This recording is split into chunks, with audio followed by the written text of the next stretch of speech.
자녀 양육 이렇게 하라, 자녀 양육 이렇게 하라라는 제목으로 하나님 말씀을 증거하겠습니다. 여러분, 벼룩이 얼마나 높이 뛰는지 아십니까?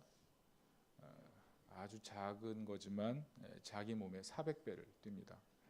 미국의 유명한 곤충학자 루저 로스차일드 박사가 벼룩 실험을 했습니다. 투명한 유리병에 벼룩을 넣는 거예요. 얼마나 뛰나. 유리병 웬만한 거 다 뛰어넘었더라는 거죠. 그래서 이번에는 그 유리병에다 뚜껑을 닫았습니다. 이것들이 뚜껑이 있는데도 이거 뛰어오르나 안 뛰어오르나. 그랬더니 도전적이고 야성적인 그런 벼룩 3%는 그 뚜껑에 머리를 박고 죽었습니다. 그러나 나머지 97%는 그 뚜껑에 적응하고 더 이상 뛰지 않게 됐다는 거죠. 그래서 나중에 그 뚜껑을 치웠더니 그 높이만 뛰어오르고 더 이상 올라오지 않았다는 그런 실험 결과가 있습니다. 인도에서도 이런 일이 있었습니다. 어떤 할아버지인데 이분은 애완묘도 아니고 애완견도 아니고 애완코끼리입니다. 코끼리를 애완동물로 키우는 거예요. 무게가 10톤입니다. 그런데 묶는 도구는 아주 작은 노끈 하나인 거예요. 아주 얇고 가는 노끈 하나. 어떻게 된 일인지 물어보니까 2년 동안 이 새끼 코끼리를 우연히 주워서 노끈으로 묶어놓고 나무 기둥에 키웠더니 그 다음부터는 노끈 얇은 거 하나로 제어가 된다는 거죠. 10톤짜리 코끼리인데 아무 일도 하지 않는다는 거예요. 도망가려고 절대로 하지 않고 그 무한한 능력을 쓰지 않는다는 거죠. 무슨 얘기입니까? 학습된 무기력. 해도 안 된다. 포기하는 거죠.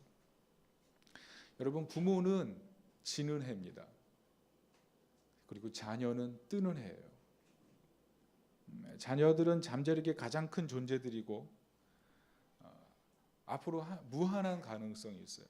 그런데 만약 우리가 아이들의 잠재력을 죽이고 있다면, 학습된 무기력이 자녀들의 마음을 사로잡고 있다면 어떻게 하겠습니까? 이 자녀 교육에 있어서 가장 큰 문제는 우리가 자녀를 어떻게 키워야 되는지 알지 못하고 있다는 것입니다. 전 예일대 교수였던 전혜성 씨가 이런 말을 했어요. 섬기는 부모가 자녀를 큰 사람으로 키운다, 뭐 이런 책 내용이었는데 6자녀 낳았는데 잘 키웠다는 거예요. 그 내용이.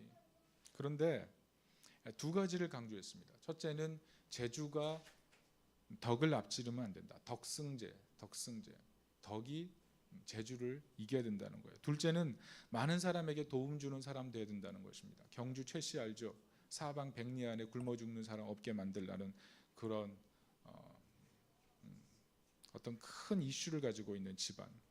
약자 도와야 된다는 거예요. 놀라운 것은 이분의 자녀들이, 첫째 아들이 예일대 출신인 거 빼고 모든 아이들이 하버드를 졸업했어요. 박사학위가 11개예요. 엄청나죠? 공부만 잘하는 아이로 키우라는 것이 아닙니다. 왜 자녀가 공부해야 되는지 분명한 목적과 가치를 심었다는 거죠. 왜 살아야 하는지, 어떤 사람이 돼야 되는지, 무엇을 해야 되는지, 어떤 인생이 정말 의미 있는 인생인지 그것을 가르쳐 줬다는 거예요. 하나님이 주신 잠재력을 사용하는 가정, 결과가 다르다는 것입니다. 우리가 자녀 키우면서 세 가지를 조심해야 됩니다. 첫째는 부모 입맛대로 키우려는 강박관념, 그리고 성적 올리려는 어떤 고정관념. 하나님의 가능성을 보지 못하기 때문에 그래요. 우리가 예수 믿는 사람들인데 하나님 중심의 삶을 말로는 많이 얘기하지만 삶으로는 살지 않는 거예요. 하나님 얼마나 위대하시고 얼마나 놀라우신 분인지 입술로 얘기하지만 삶으로는 살지 않는 거죠. 마지막 한 가지는 지나치게 아이 중심으로 살지 말라는 것입니다. 아이가 잘못을 해도 아이 중심으로 살면 꾸짖지를 못하게 돼요. 친구한테 자기 실수를 인정하지 못하게 되고, 자기 친구들을 배려하지 못하게 되고, 그래서 결국 바로잡을 기회를 놓쳐버리는 거예요.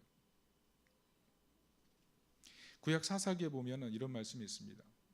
사사기 2장 10절에 그 세대의 사람도 다 조상에게로 돌아갔고 그 후에 일어난 다른 세대는 여호와를 알지 못하며 여호와께서 이스라엘을 위하여 행하신 일도 알지 못하더라. 풍요만을 바랐던 이스라엘, 결국 망했다는 얘기 아니에요?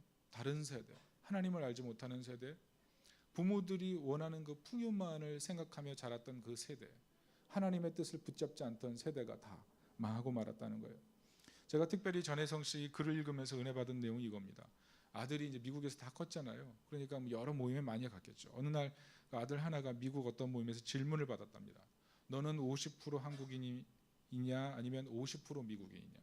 너는 50%냐 아니면 40% 한국인이고 60% 미국인이냐? 이런 질문을 받았대요. 그때 아들이 서슴지 않고 생각하지 않고 곧바로 대답할 수 있던 그 대답의 내용이 뭐냐면 나는 100% 크리스찬이다. 공개적인 자리에서 나는 100% 크리스찬이다. 저는 그 책 읽으면서 그 말 참 와닿았어요. 100% 크리스찬이다. 100%. 신앙 정체성 분명한 아이로 키웠다는 거예요. 뭐 박사학위 11개 그거 자랑하려고 쓴 책이 아닌 것 같은 느낌 들었어요.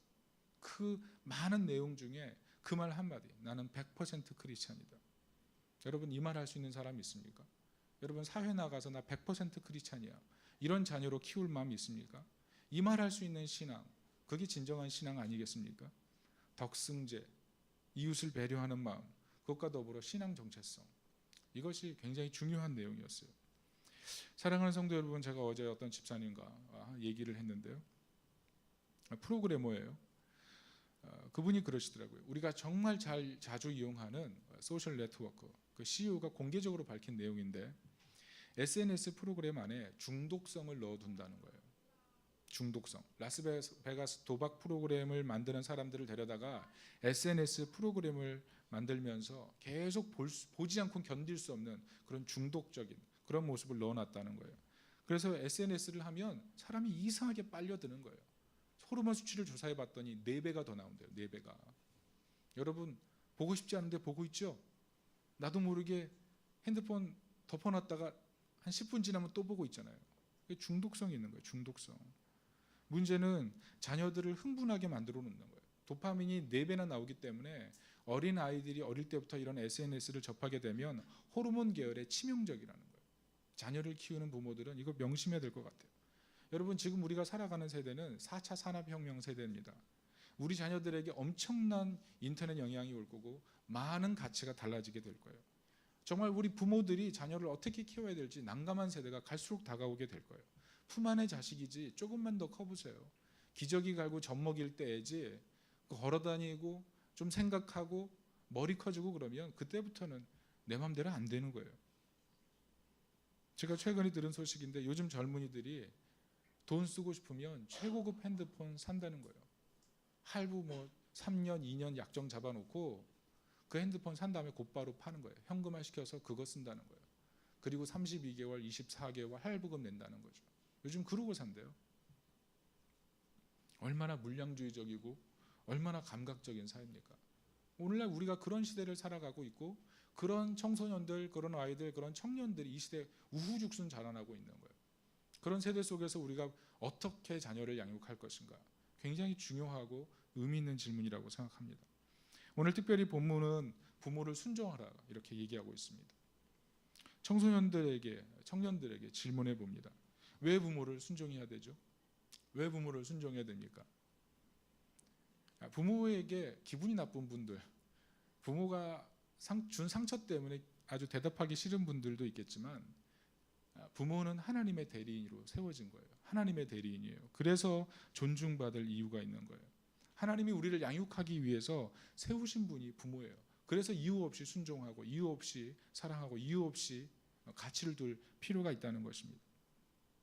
부모 순종에 대해서 특별히 성경이 강조하는 이유는 신명기 5장 16절에 이렇게 기록하고 있습니다. 너는 내 하나님 여호와께서 명령한 대로 내 부모를 공경하라. 그리하면 내 하나님 여호와가 내게 준 땅에서 내 생명이 길고 복을 누리리라.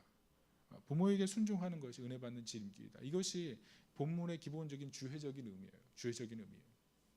문제는 우리가 어떤 시대를 살고 있냐면 권위를 부정하는 시대에 살고 있다는 것입니다. 부모 권위가 인정되지 않아요. 교회 권위 인정하지 않아요. 목사 권위 인정하지 않아요. 사장 권위 인정하지 않아요. 누가 권위를 인정해요? 가이포스터, 얼굴 가면 쓰고 나가서 다 길거리에 나가는 사회잖아요. 촛불로 세상을 뒤집었던 나라예요. 우리가 권위를 그렇게 인정하지 않는 나라. 옛날 왕조 시대부터 굉장한 평등 사상이 있는 나라가 우리나라예요. 포스트 모더니즘 되면 더 심했으면 심해지 약하지 않지 않겠습니까? 그래서 본문을 부모를 순종하라, 내 자녀를 노엽게 하지 말라, 단순히 받아들이기보다 이 포스트 모던의 관점을 가지고 바라보면 다르게 바라보게, 다르게 해석해야 된다는 거예요. 부모는 순종할 만한 부모가 되어야 한다는 것입니다. 부모는 하나님 말씀의 권위를 가지고 우리가 받아들여야 되지만 우리 자녀들을 양육할 수 있는 우리 부모의 관점에서 다시 이 세대를 바라보기 위해서는 순종할 만한 부모가 돼야 된다는 거예요. 권위만 앞세우지 말고 자녀를 유순하게 키우는 교육법을 배워야 된다는 거예요. 오늘 4절 보면 내 자녀를 노엽게 하지 말라 그랬어요. 이 헬라어로 파로르기조라는 뜻입니다. 뭐뭐에 대항하여 분노하다는 뜻이에요. 무슨 말이냐면 부모의 우월적 권위를 이용해서 자녀를 낙담시키지 말라는 그런 뜻입니다. 우월적 권위, 힘 있고 더 많은 경험이 있고 더 많은 지식이 있고 그것을 가지고 자녀를 슬프고 힘들게 하지 말라는 거예요. 이 자녀를 노엽게 하는 권위 중심의 교육 방식이 위험한 이유가 뭡니까? 상처가 그 순간으로 끝나는 게 아니에요. 대로 물려져요. 상처가 자녀대에서 그 다음 때까지 계속 이어지는 거예요. 제가 어릴 때 어떤 친구 집에 놀러 갔습니다. 그 친구 얼굴은 기억이 나지 않아요. 그렇지만 다시 갖고 싶지도 않은 집이었습니다. 왜냐하면 그 집에 아버지가 계셨는데 그 아버지가 자기 자녀에게 말을 너무나 함부로 하는 거예요. 쌍욕을 하시더라고요. 제가 그 집에 갔는데 이 밥을 차려주는데 밥이 입에 안 들어가는 거예요. 무서워가지고. 그 친구가 굉장히 거친 아이였거든요. 제가 어릴 때 이거 등치가 컸어요. 그러니까 뭐 저를 건드릴 사람이 누가 있습니까? 그러니까 그 거친 아이가 한 편 먹자고 저를 데려갔는데 제가 쫄았어요. 그 친구가 왜 그렇게 행동했는지 이해가 되더라고요. 저는 그 친구를 정말 불쌍하게 생각하면서 집으로 돌아왔던 기억이 있습니다. 여러분, 자녀들 키우는 부모들이 이 자리에 많은데요. 이 자녀 마음속에 분노 심지 않도록 정말 조심해야 됩니다. 우리 아이들이 고분고분 말 듣는 것 같은데 언젠가는 폭발하는 거예요. 부모가 돼서 왜 자신도 그렇게 행동하는지 모르는데 그게 자신의 부모가 주입해 놓은 결과인 거예요. 문제는 우리 부모들이 늙어가면 자녀들의 분노를 책임져 줄 수 없다는 거죠. 우리 부모들은 점점 나이 들어가기 때문에 자녀의 미래를 완전히 책임져 줄 수 없는 그 시간이 온다는 거예요. 전 특별히 오늘날 이 힘든 세대 속에서 먹고 살기 힘들고 포스트 모던의 어떤 권위 해체 중심의 어떤 이런 사회 속에 살아가는 우리들이 이 본문을 보면서 두 가지 도전을 받기를 원합니다. 첫째는 부모님들은 예수님 닮은 성품으로 자녀를 양육해야 된다는 것입니다. 특별히 우리 부모님들 자녀 때문에 피치 못하게 분노할 때가 있습니다. 그때 자녀와 똑같은 반응을 하지 말고 예수님 닮은 모습을 보여줘야 된다는 것입니다. 우리 부모들이 자녀들의 무례한 행동을 볼 때 보통 세 가지 행동을 합니다. 첫째는 같이 화를 내고 짜증을 내는 거예요. 둘째는 소리를 지르고 물건에 분풀이를 하기도 합니다. 그리고 셋째는 무조건 벌을 주고 체벌하는 거예요. 이 방식이 문제가 있습니다. 첫 번째 반응의 문제는 자녀를 더 화나게 만듭니다. 화를 내면 같이 더 화를 내요.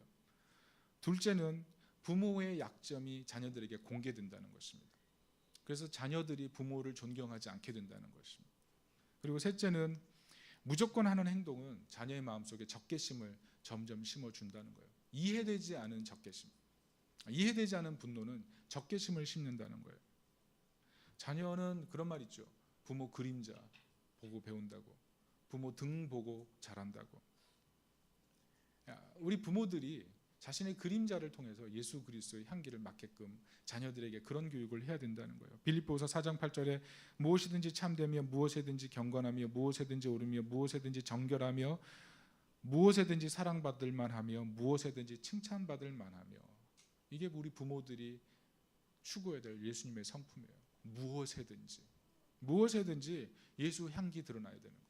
나를 보고 예수님 냄새 맡을 수 있어야 돼요. 나보고 예수님의 사랑을 알 수가 있어야 돼요. 특별히 말의 변화가 있어야 됩니다. 말이 그 사람의 인격이에요. 에베소서 4장 29절에 무릇 더러운 말은 너희 입 밖에도 내지 말고 오직 덕을 세우는 데 소용되는 대로 선한 말을 하여 듣는 자들에게 은혜를 끼치라. 은혜 되는 말 하라는 거예요. 공격하고 조정하고 무례하고 인격을 깨트리고 스크래치 내는 말, 그런 것들이 사실 가정 안에 충분히 있을 수가 있어요. 성경적인 말이 뭡니까? 너는 3살 때부터 버릇이 없었어. 뭐 이런 식으로 정죄하고 비판하는 말이에요. 그게 아니죠. 용서하고 품어주는, 그것을 어떻게 보면 우리 자녀들이 더 기대하고 기다리는지 몰라요. 크레이머 대 크레이머라는 영화가 있어요. 1979년도에 더스틴 호프만, 메리 스트립 주연으로 했던 영화죠. 그 내용에 보면 부모가 결별합니다. 아이가 덩그러니 남아요. 5살짜리 인데 많이 힘들어요. 엄마가 떠났거든요. 그래서 아이가 뭘 해 먹을지 모르는 거예요. 아빠도 뭘 해 먹을지 모르는 거예요. 그래서 서로 밥 해주고 먹이다 보니까 정이 들었어요. 그런데 엄마가 어느 날 찾아와서 양육권 분쟁을 시작합니다. 내 아이 내달라는 거죠. 결과가 어떻게 됐을까요? 엄마가 이겼어요. 아빠는 자녀 보느라고 직장도 잘리고 더 낮은 그레이드로 직장 내려가야 됐거든요. 근데 엄마가 어떻게 하는 줄 아세요? 나중에 양육권 포기합니다. 왜냐하면 아빠의 희생을 받기 때문에 그래요. 자기 자녀를 위해서 더 사랑하고 더 많은 시간을 내고 더 많은 정서를 쏟아붓고 직장을 포기하고 아플 때 달려가지고 같이 울어주고 그런 모습을 보면서 나보다 훨씬 나은 아빠라는 걸 인정하는 거예요. 나보다 훨씬 나은. 그리고 서로 이해하고 용납하고 헤어지는 그런 내용이었어요. 미국 사회 1980년대, 70년대 모습을 그대로 드러내는 그런 작품이에요. 가정에 부모가 자녀와 따뜻하게 보내는 시간, 서로 품고 다듬어주고 이해하고 시간을 투자하고 정서가 쏟아부어지고 그런 가정, 그런 가정이 있다면 정말 행복하지 않겠습니까? 우리가 말을 할 때 말의 톤과 비언어적 행동을 굉장히 조심해야 돼요. 말 속에 날카롭고 비아냥거리고 거들먹거리고 거만한 목소리나 태도, 이런 것들이 결코 좋지 않은 거예요. 제가 청년 사역 15년 했습니다. 근데 청년들 만나서 얘기하는데 좀 삐딱한 애들 만나보면 그 얘기 들어가보면 깊은 아픔이 있어요. 아픔이 있어요. 잠언 25장 15절에 부드러운 혀는 뼈를 꺾는다 그랬어요. 애들에게 좀 더 밝게 말하고 애들에게 좀 더 미소 띄고 말하고 화내지 않고 조금 더 똑바로 아이를 바라보면서 얘기해주고 좋아하면서 다가가주고 사랑해주는 거죠. 잠언 20장 5절에 사람의 마음에 있는 모략은 깊은 물 같으니라. 그럴지라도 명철한 사람은 그것을 길어내느니라. 하나님의 가능성, 하나님의 잠재력 아이들 속에 있는데 그것을 길어내는 사람, 그게 부모의 역할인 거예요. 그 역할을 하기 위해서 기도하고 은혜를 구해야 되는 거예요. 여러분, 우리가 얼마나 자녀를 향해서 올바른 말을 하고 있습니까? 특별히 감사하는 말을 하세요. 완벽하지 않은 것에 아름다움이 있는 거예요. 부모로서 점점 완벽해지고 온전해지지만 뭔가 아이를 보면서 더 행복한 이유가 뭐예요? 실수하고 잘못하는 것을 보면서 행복하잖아요. 근데 다른 아이는 그렇게 봐주는데 자기 자녀에게는 그게 잘 안 되는 가능성이 얼마나 많아요. 오스트리아 폐 전문가인 비스친거 박사가 실험한 결과가 나왔어요. 여러분, 우리 애들 키울 때 애들 코딱지 먹는 거 굉장히 싫어하잖아요. 근데 애들 코딱지 잘 먹고, 여러분 요즘도 먹는 분 계실지 모르겠어요. 이 비스친거 박사가 놀라운 발견을 했어요. 코딱지 먹는 사람이 더 건강하고 행복하답니다. 코딱지 먹는 사람. 코에서 빼낸 코딱지가 면역 강화제 역할을 한대요. 이거 먹는 사람이 더 건강하고 행복하다는 거예요. 그러니까 아이들이 무심코 빼내서 먹는 그 코딱지가 그 인생을 굉장히 행복하게 해주고 건강하게 해준다는 거죠. 말하면서 굉장히 더럽네요. 상상이 되고.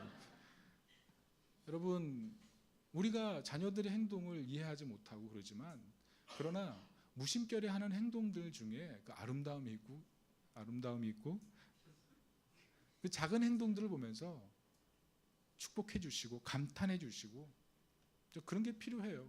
우리가 자녀들의 행동의 배후를 다 이해 못해요. 그러니까 어른의 관점과 아이들의 관점은 다른 거예요.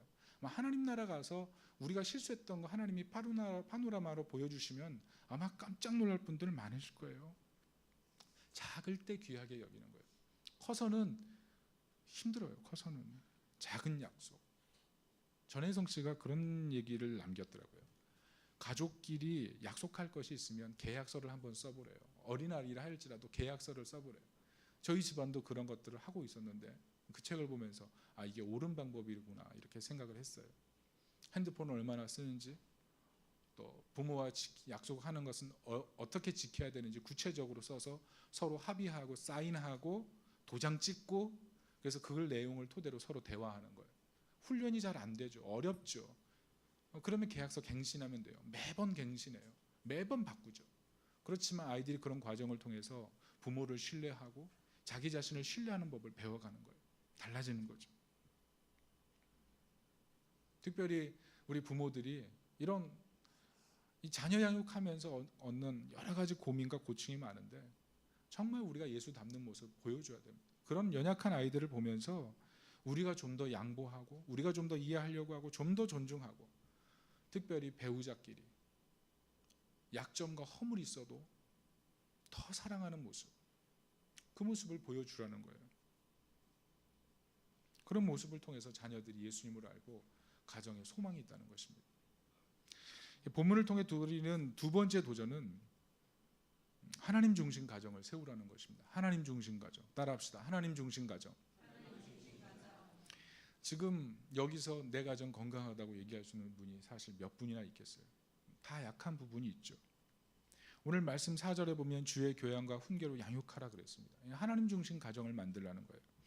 루플리올로 목사님이 내 자녀를 노엽게 하지 말라는 책을 썼어요. 가정에 두 가지 모델이 있다고 합니다. 첫째 모델은 자녀 중심 가정이고 두 번째 모델은 하나님 중심 가정이래요. 이 자녀 중심의 가정의 특징은 어른들이 말하는데 아이들이 끼어든대요. 아이들이 하고 싶은 대로 하기 위해 반항한대요. 가족 일정을 좌지우지한대요. 취침 시간도 식사 시간도 마음대로 조정한대요. 부모보다 자기 필요가 우선입니다. 그리고 의사결정을 자기 마음대로 하고 부모 관심과 시간을 지나치게 요구해요. 그리고 성경적 의무를 이행하지 못하게 하고 자신의 잘못된 행위로 초래된 결과를 회피하고 부모에게 버릇없이 말하고 가정에서 지배적인 영향을 행사하고 훈계하기보다 응석을 받아준다. 이게 자녀 중심의 가정. 그러니까 반면에 하나님 중심 가정은 말씀을 기준으로 세운다. 그리고 부부 관계가 자녀 관계보다 우선한다. 이 창세기 말씀이죠. 부부가 하나 되라 하셨잖아요. 이 연합, 이 자녀보다 우선하는 관계라는 거예요. 자신의 배우자가 어떤 귀여운 자녀보다 항상 우선순위에 세워져서 배우자를 존중하고 사랑하고 이해하라는 거예요. 저도 애를 키우면서 느끼는 건 자꾸 밀려나요. 첫째 키울 때 둘째의 서러움을 느꼈고, 둘째를 낳으면서 셋째의 서러움, 그리고 넷째의 귀여움을 보면서 셋째의 귀여움을 보면서 넷째의 절망을 기억하는 거죠. 그게 오늘날 가정 아니에요? 여러분 많이 동감하시죠? 특별히 남편분들, 나는 꽂아버린 보리자루야, 이런 절망의 그 얼굴 표정이 지금 벌써 다 생기잖아요. 첫째 아이 낳고 벌써 그런 느낌을 받는 분도 있을 거예요. 내가 왜 사나, 이런 마음. 남편은 안 그래요? 남편도 그러잖아요. 그런 마음이 있어요. 그런데 하나님 중심 가정은 배우자의 약점이나 연약함을 본다고 할지라도 예수님을 생각하고 참고, 예수님을 생각하면서 나의 자존심이 깨지더라도 예수님처럼 섬겨주는 것. 그러면서 가정을 아름답게 섬기는 모습이 필요하다는 거예요. 그런 가정에서 자란 자녀들은 부모를 순종하고 부모를 존중하고 가족의 친밀감이 굉장히 강해진다는 거예요. 여러분, 이 자녀 중심의 가정입니까? 아니면 하나님 중심의 가정이십니까? 오늘 에베소서 6장 4절에 오직 주의 교훈과 훈계로 양육하라는 이 말씀은 도제식 교육을 얘기하는 거예요. 도제식 교육. 이 도제식 교육이 뭐냐 하면 취미 활동으로 하라는 게 아니에요. 재능 기부하라는 게 아니에요. 자녀를 양육할 때 취미로 하지도 말고 재능 기부로 하지도 말고 반복해서 최고의 경지에 올라가는 거예요. 그게 도제예요. 그게 도제예요. 죽을 때까지 하는 거예요. 죽을 때까지. 돈 주고 키워내는 것. 그게 도제예요. 우리나라 채화칠계 양유전 옹이라고 계시거든요. 이분이 대가예요. 이분이 이런 말을 했어요. 장인은 손으로 느낀 것은 절대로 잊지 않는다. 몸과 마음에 익힌 것은 절대로 잊어버리지 않는다. 손의 감각과 경험을 그 어떤 기록도 따라갈 수 없다. 마음에 담아두는 것은 절대 잊지 않는다. 이것이 도제라는 거예요.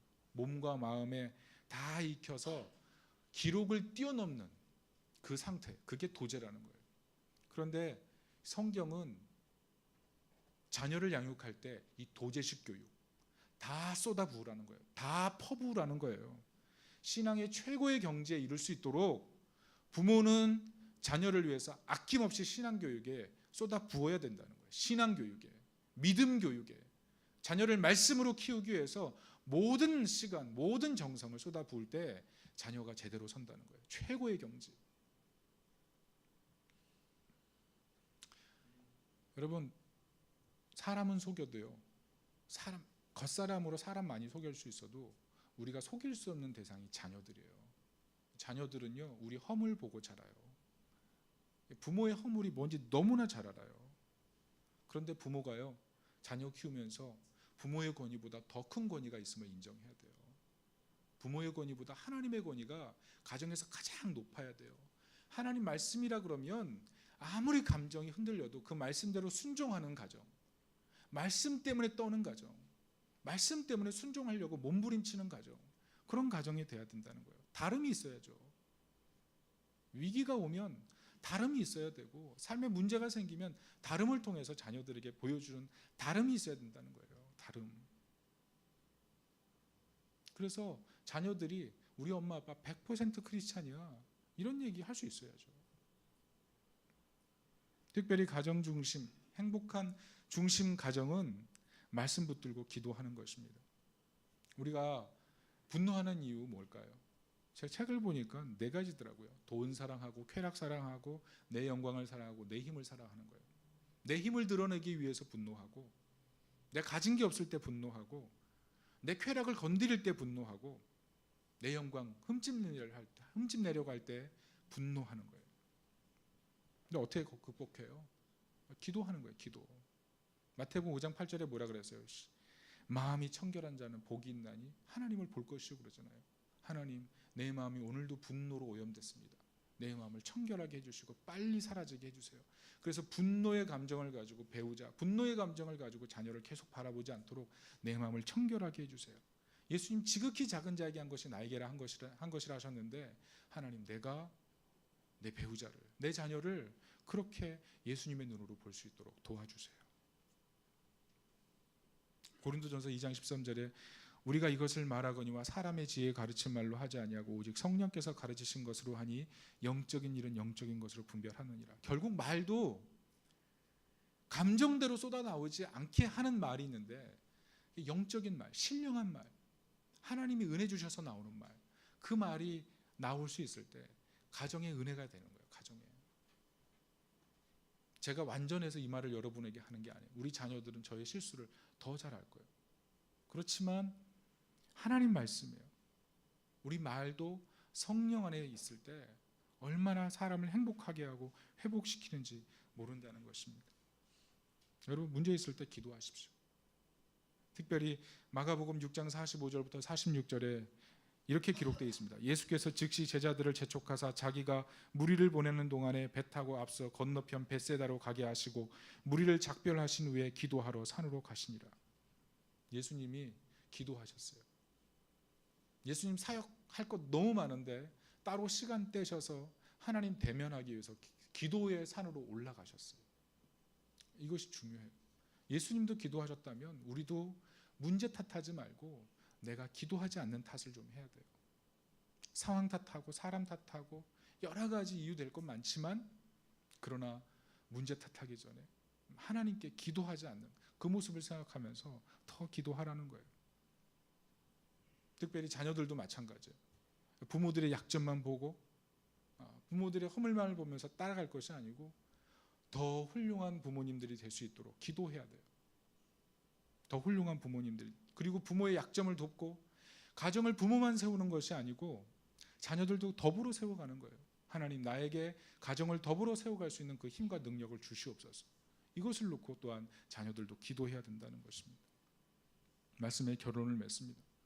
여러분, 가정에 아픔이 있을 수 있어요. 가정에 상처가 있을 수 있어요. 그런데 그 가정의 상처와 아픔을 해결할 수 있는 분이 계십니다. 하나님이 해결하실 수 있어요. 가정에 하나님 중심이 돼야 돼요. 문제가 없는 가정 아무도 없어요. 여기 다 태어나게 앉아 있지만 다 가정마다 문제가 있어요. 아픔이 있어요. 그런데 그 아픔을 하나님이 해결하기를 원하시고 하나님 바꿔주시길 원하는 거예요. 우리의 정서 속에 들어온 깊은 상처, 깊은 가시를 빼내서 새로운 인생으로 하나님 바꾸실 수 있는 분이에요. 중요한 건 우리가 그 아픔을 가지고 더 이상 살지 않기로 결심하는 거예요. 이제는 새롭게 살기로 결심하는 거예요.